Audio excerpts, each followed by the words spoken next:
እዚህ بدمጽ بسرات እናተዳለው ዝቀርብ መደብ ትምህርቲ መጽሐፍ ቅዱስ በሬዲዮ እዩ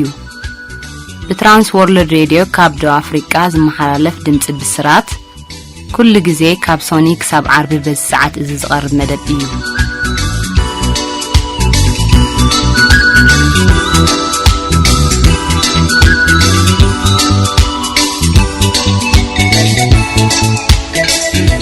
ካብ ግዜ አብየር አቦናን ካብ ጎይታናን መድሓናን ኢየሱስ ክርስቶስን ጸጋን ሰላምን ምስ ነፍስ ወከፍኩም ይኹን አዝኹም እተፈተኹም ፍቁራት ሰማዕቲ አምላኽ ረዲኡና ምሕረቱን በዚሑልና ናይዛ ሰዓት እዚኣ ሰባት ኮይናሎና ስም ግዜ አብየር ብሩኽ ይኹን ኣብዛ ሓለፈ ግዜ ምዕራፍ 13 ከም ዝጀመርናዮ ዝዝከር ኮይኑ ትንቢት ኢሳያስ ማለት እቲ ዝነበረ ድማ ጾር ብዛዕባ ባቢሎን ከም እተዊ ወዲና ነርና እግዚአብሔር ዝተመስከነ ይኹን ሎሚ ትንቢት ኢሳያስ ምዕራፍ 13 ፍቅድ 1 ክንጅምሮ ኢና እግዚአብሔር ዝተመስከነ ይኹን ንጸሊ ቅዱስ እግዚአብሔር አምላኽና በወድኻ በኢየሱስ ክርስቶስ ያውስም ሰናይ ፈቃድካ ኮይኑ በሰዓት እዚ ኣብ ዙርያ ማዕድኻ ስለዝኣኻኽብካና ክብሪ ኩሉ ንዓኻ ነምጸልካሉና አምላኽና እግዚአብሔር አዚኻ ተጠንቂቅካልና አዚኻ ሓሊኻልና ጉስነትካውን ስለዘይተፈለየና ጸላኢ ክሪኤናን ከውድቀናን እኳ ተደለየ ነገር ግን ናትካ ሓለዋ ንዑ ክሕልፍ ስለዘይከዓለ ተመኒው ለኣተሪፉ እምበር ምንም ክገብረና ይከዓለን እሞ ክብሪ ኩሉ ንዓኻ ነምጸልካሉና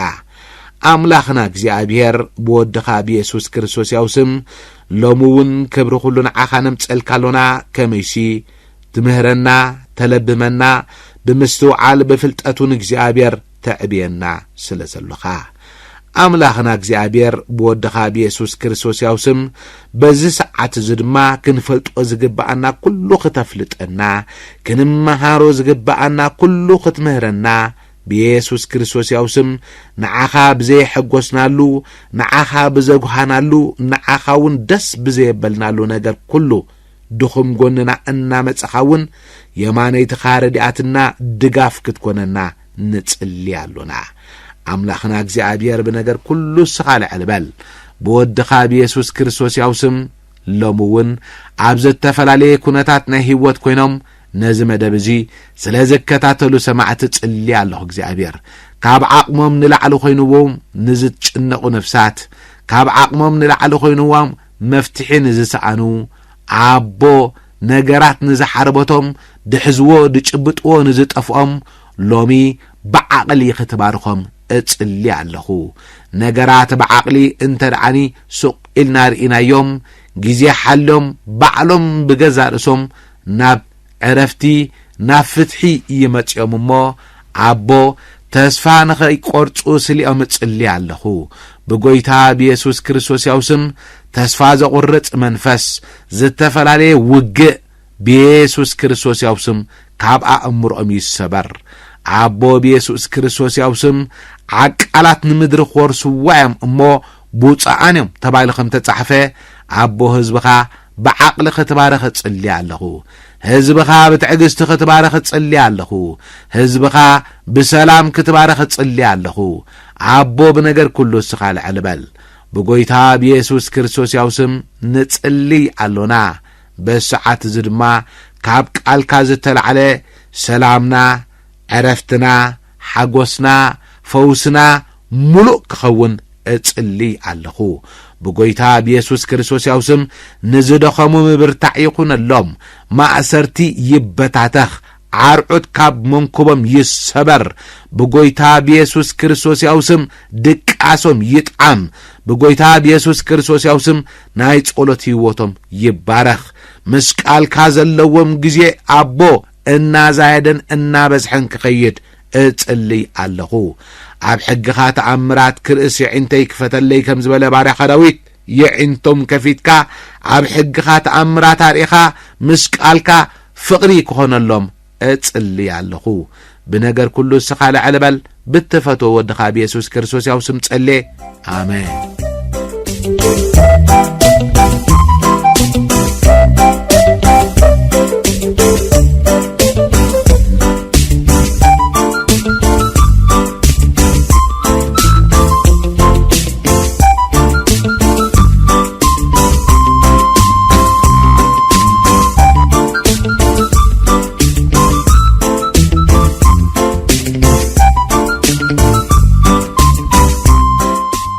ኢሳያስ 13 ፍቅድ ሓደ ከምዚ ይድብል ኢሳያስ ወዲ አሞጽ ብዛዕባ ባቢሎን ዝረአዮ ጾር ይብል ኣብዚ ምዕራፍ ይኹን ኣብ ምዕራፍ 14 ዝዛረቦ ኣብ ሓደ ወቅቲ ባቢሎን ብዛዕባ ትበሃል ሃገር እዩ ኣብ ጥንቲ ግዜ ካብቶም ዓበይቲ መንግስታት ከም ዝነበረት ኣብ ትንቢት ዳንኤል ወንረኽቦ ኢና ኣብ ትንቢት ዳንኤል እቲ ወርቅ ርእሲ ዝተባሃለ ንጉስ ባቢሎን ምዃኑ ንርኢ መንግስት ባቢሎን እቲ ናይ መጀመርያ ግኑን ናይ ዓለም መንግስት ዝነበረ እዩ ብመሰረት ቅዱሳት ጽሑፋት ባቢሎን እንደገና መምስራታ ዘይተርፍ እዩ ባቢሎን ኣብ ልዕሊ ኣምላኽ ዝትንስእ ዓመጽ እትውክል ክትከውን ከላ እዚ ዓመጽ ዝጀመረ ድማ ኣብ ግዜ ግንቢ ባቤል እዩ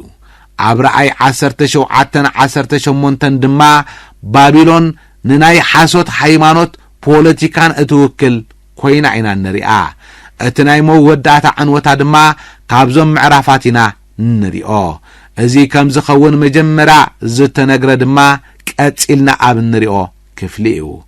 ነቶም እተቀደሱ ለይ ኣዚዘዮም ንጀጋኖይ ነቶም ብኽብረይ እልል ዝብሉ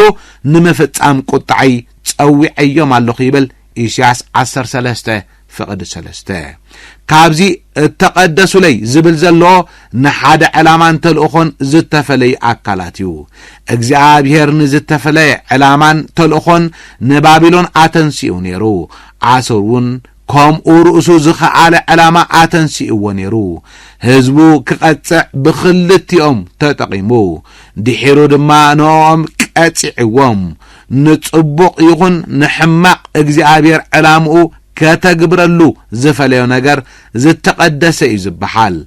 ዓሶርን ባቢሎንን ንእስራኤል ንመቕጻዕ እግዚአብሔር ተጠቂሙሎም እዩ ዕላምኡ ንኽፍጽም ኣብ ኢዱ ልክዕ ከም ኣጽዋሪ ተጠቂሙሎም ኣምላኽ ዝተመስገነ ይኹን ድምፂ ወኻዕታ ከም ናይ ዓብይ ህዝቢ ኣብ ኣኽራን ኣሎ ድምፂ እቶም እኩባት መንግስትታት ኣሕዛብ ንሰራዊት ክስለፉ ይእዝዞም ኣሎ ይብል ኢሳያስ 13:4 ሰሜናዊ እስራኤል በአሶር ክማረኽ ከሎ ደቡባዊ እስራኤል ማለት ይሁዳ ድማ ብባቢሎን ተማሪኹ እግዚአብሔር ኣጽዋር ኩርኡን ንኹላ ምድሪ ምእንቲ ከጥፍኡስ ካብ ርሑቕ ሃገር ካብ ወሰን ሰማይ ይመጹ መዓልቲ እግዚአብሔር ቀሪባላ ከም ጥፍኣት ኮይና ካብቲ ኩሉ ዝኽእል ክትመጽኣ እሞ ብኸዩ ይብል ኢሳያስ 13:5-6 እዚ ትንቢት ዓመታትን ጊዜያትን ሓሊፉ ንዝፍጸም ነገራት እዩ ዘመልክት ኣብቲ ግዜቲ ትንቢት ዝነበረ ሕጂ ታሪኽ ኮይኑሎ ቀጽልና ክንርኢ ከለና ስለዚ ኢዘበለ ዘርጋሕጋሕ ክብል ኩሉ ልቢ ሰብ ክመክኽ እዩ ክስምብዱ ቃንዛን ሓዘንን ክሕዞም እዩ ከም እትወልድ ሰበይቲ ከቕለውልዉ ተገሪሞም ናሓድሕዶም ክጠማመቲኦም ገጾም ከም ገጽ ሓልሓልታ እዩ እነሃ መዓልቲ እግዚአብሔር ንምድሪ ኽተባ ድማ ነቶም ኣብኣ ዝነብሩ ሓጥኣን ድማ ክተብርሶም ብቁጣዓን ብሩስን ነድርን መሰኪሒት ኮይና ትመጽእ ኣላ ይብል ኢሳያስ 13:7-9 ኣብቲ ዝሓለፈ ዘመናት ከም ዝገበሮ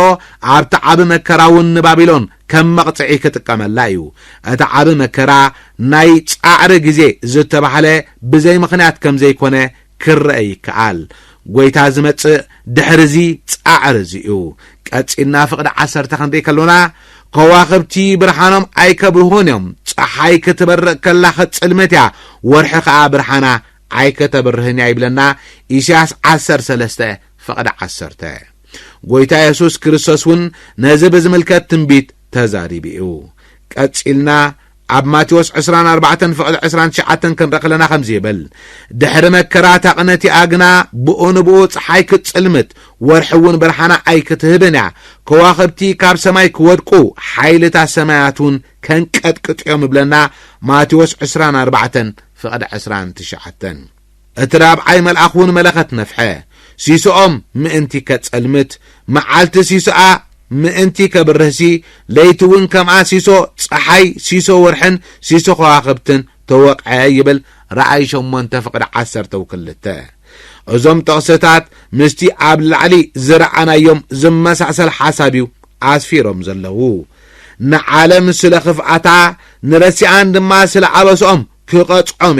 ንድርቅና ትዕቢተኛታት ከዓ መወዳእታ ክገብረሉ ንኹርዓት እቶም ገፋዕቱን ከዋርዶ ንሰብ ካብ ጽሩይ ወርቂ ኣረ ካብቲ ወርቂ ኦፌሩን ዝኸበረ ክገብሮ ይብል ኢሳያስ 13 ካብ 11 ስጋብ 12 ኣብዚ ግዜ እዚ ናብ ፍርዲ ገጻ ኣብ እትጓዓዝ ዘላ ዓለም ኢና ዘለና እዚ ክንርስዖ ዘይብልና ሓቂ እዩ ንሰብ ካብ ጽሩይ ወርቂ ዝኸበረ ክገብሮ ኢሉ መስቀል ክርስቶስ ንዓይን ንዓኻትኩምን ናብ ክብሪ የእቲና እግዚአብሔር ይመስገን እነሆ ነቶም እንግድቡሩር ዘይብሎም ንወርቂ ከዓ ዘይብህግዎ ሚዶናውያን ኣብ ልዕሊኦም ከተንስኦም ይብል ኢሳያስ 13 ፍቕዲ 17 ንምዃኑ ሚዶናውያን እንታወትዮም ሚዶንን ፋርስን ሓባራዊ መንግስቲ አቂሞም ንመንግስቲ ባቢሎን ዘዓለዊኦም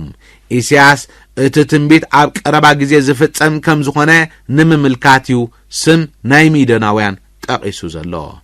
ባቢሎን ገጽ መንግስትታት ናይ ከለዳውያን ዕቡይ ስልማት ከምቲ እግዚአብሔር ንሶዶምን ጎመራን ዘፍረሰን ክትከውን ይብል ኢሳያስ 13 ፍቕዲ 19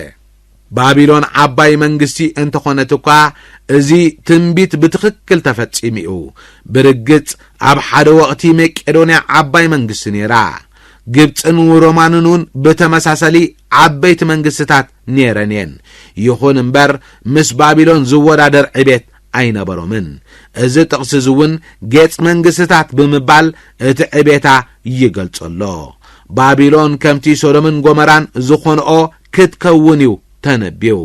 ሓቅነት ናይቲ ትንቢት ንምፍላጥ ድማ ኣብዚ ግዜ እዚ እቲ ፍርስራስ ናይ ባቢሎን መርዓይ እኾልዩ ባቢሎን እንደገና ዘይተሰርሐት ዓባይ ሃገርያ ብዙሓት ዓበይቲ ሃገራት ከም ሮማ ዘኣመሰላ ድሕሪ ምድምሳሰን እንደገና ተሰሪሐነን ኢየሩሳሌም እንደገና ተሃኒጻ ከተማታት ጀርመንን ድሕሪ ፍጹም ዕንወት እንደገና ተሰሪሐን ባቢሎን ግን ዳግማይ ከም ዘይትህነጽ ኮይና ከምትዓኒኡ ትንቢት ዝዛረብ ኣምላኽ ዝተመስገነ ይኹን ሰብ ኣብ ኣን ዘለዓለም ኣይክሰፍርን እዩ ንውልድ ወለዱ ኣኸዓ ማሕደር ሰብ ኣይክትከውንን ያ ዓረብ ኣብ ኣድንኳን ኣይክተኽለላን እዩ ጓሶት ድማ መጓሲኦም ኣይከስፍሩላን እዮም ይብል ኢሳያስ 13 ፍቕዲ 20 ባቢሎን ድሕሪ ምውዳቓ ኣብ መወዳእታ ዓለም ከመይ ኢላኣ እንደገና ትቀውም እታ ጥንታዊት ባቢሎን ካብ ሩባ ኤፍራጥስ ካብ 7 ክሳብ 9 ማይላ ርሒቃት ትርከብ ነራ ካብቲ ማይ ድማ ብቱቦ በታ ከተማ ዘሓልፍ ኣሎ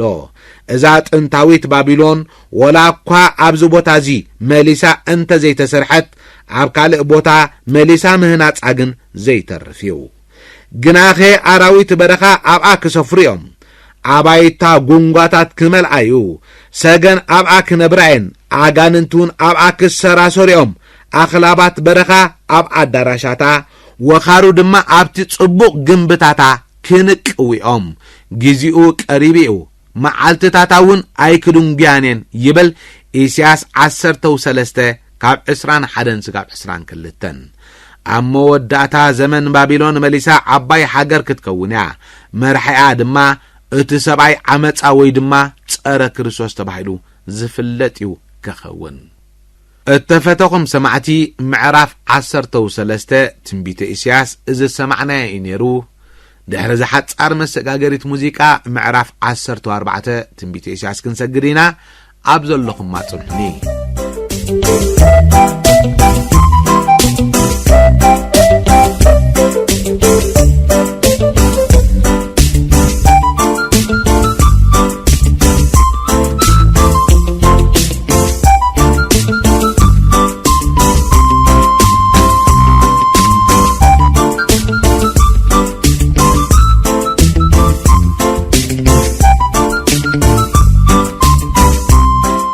ትንቢተ ኢሳያስ ምዕራፍ 14 ቀንዲ ሓሳብ ናይዚ ምዕራፍ ድሕሪ ምውዳቕ ባቢሎን ናይ 1000 ዓመት መንግስቲ ከም ዝምስረት መሰረት ናይ ክፍኣትን ፍርዱን ጦር ብዛዕባ ፍልስጤም ኣብዚ ምዕራፍ እዚ ክንሪኢና እዚ ምዕራፍ ካብ ምዕራፍ 13 ዝቕጽል እዩ ጦር ናይ ባቢሎን ክንብል ከሎና ፍርዲ ማለትና ከም ዝኾነ ኣቀዲምና ተዘራሪብና ኣሎና ወይ እውን ርኢና ኣሎና ባቢሎን ካብቶም ፍርዲ ኣምላኽ ዝወረዶም ናይ መጀመርያ መንግስትታት እያ እዚ መለኮታዊ ፍርዲ ዝገጠሞም መንግስታት ምስ እስራኤል ብቐጥታ ይኹን ብተዘዋዋሪ ምትሓዝ ነይርዎም እዩ ምዕራፍ 14 መሰረታዊ ዝኾነ ጉዳያት የልዕል ክፍኣት ከመይ ከም ዝተጀመረን ንሓዋሩ ድማ ካብ ምድሪ ብዛዕባ ምውጋዱ ኣብዚ ምዕራፍ ንረኽቦ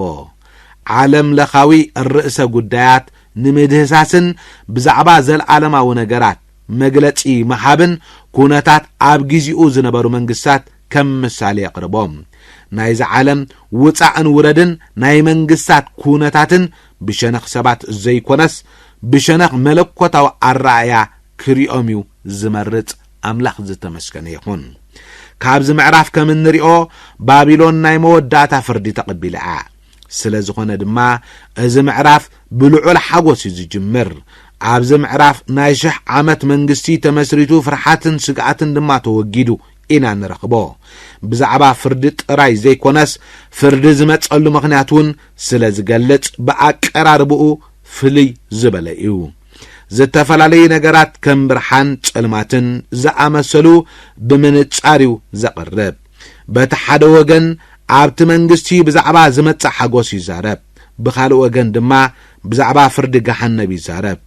ሰይጣን ብምኽንያት ክፍኣት ኣብ ዓለም ብዛዕባ ዝመጽእ ጥፍኣት ይዛረብ እዚ ምዕራፍ ዘድምድሞ ድማ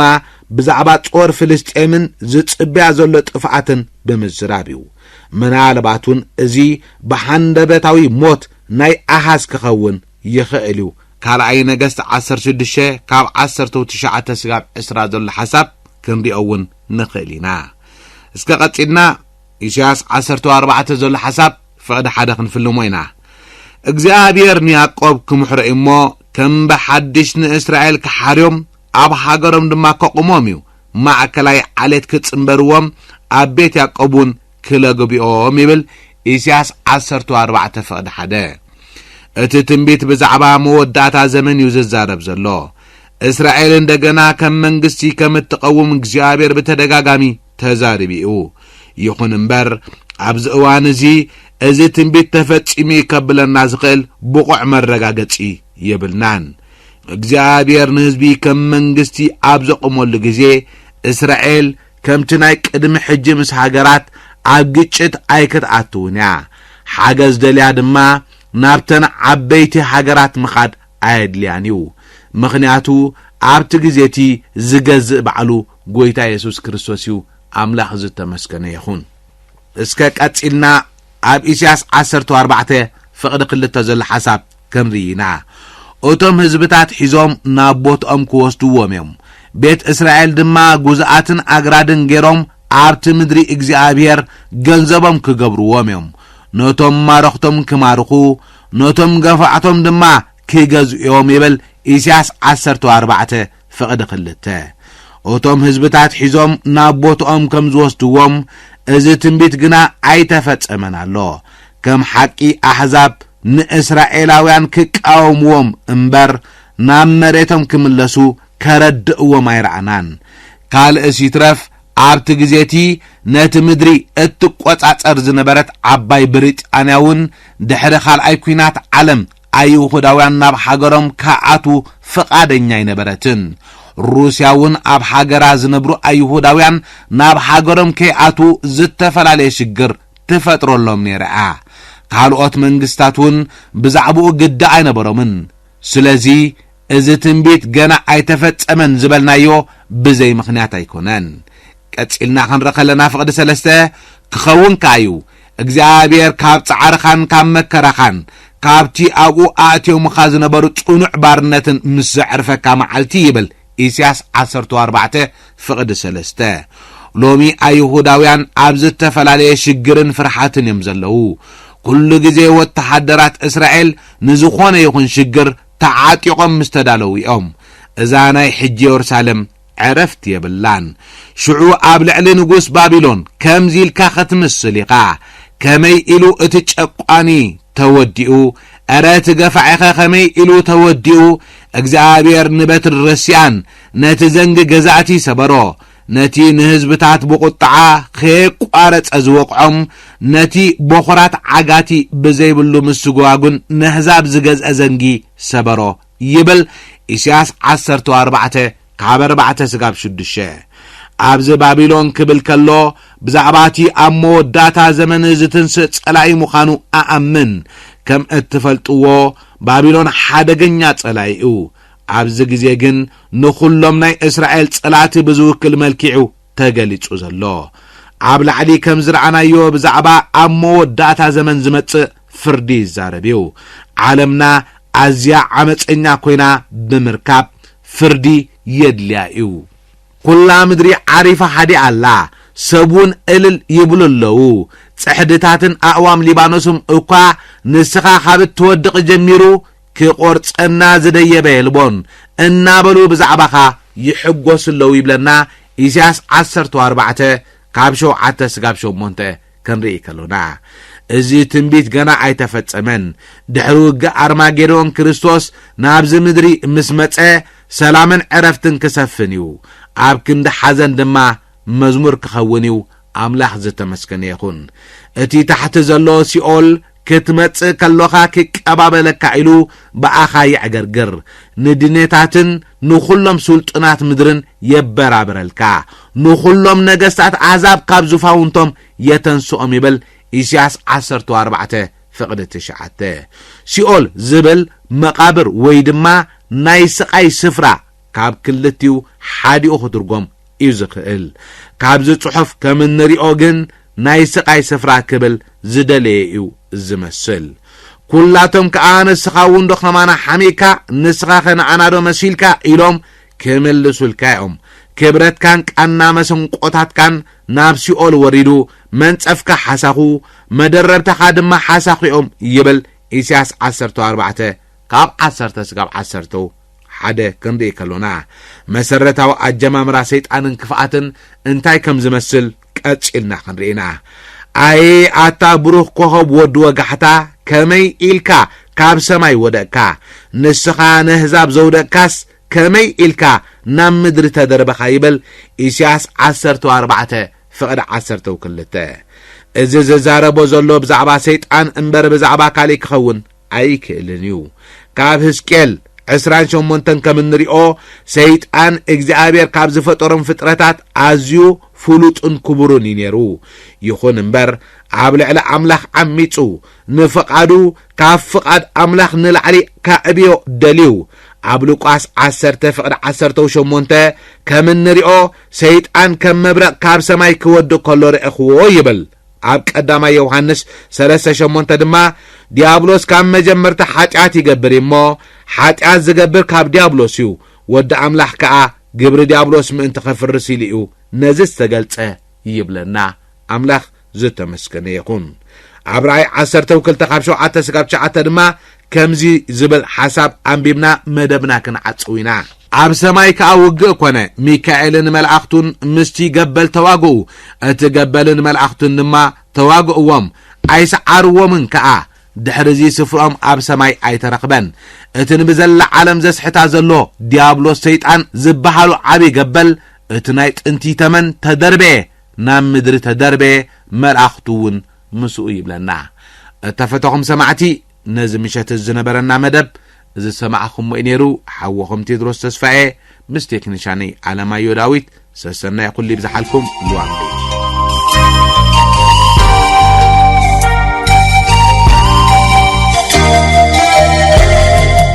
ዝኸበርኩም ሰማዕቲ ብዝነበረና መደብ ተባሪኽኩምን ተሃኒጽኩምን ክትኮኑ ተስፋና እዩ ብዛዕባ መደብና ንዝህልወኩም ዝኾነ ሕቶ ይኹን ርእይቶ ብናይ ኢሜል ኣድራሻና dimci.bisrat@gmail.com ወይ ድማ ብናይ ፌስቡክ ኣድራሻና ድምፂ ብስራት ኢልኩም ክትልእኩልና ብፍቕሪ ኣምላኽ እናተላቦና ኣብ ቀጻሊ መደብ ክሳዕ ንራኸብ ጸጋ ጎይታና ኢየሱስ ክርስቶስን ፍቕሪ ኣምላኽን ሕብረት መንፈስ ቅዱስን ምስ ኩልኻትኩም ይኹን ኣሜን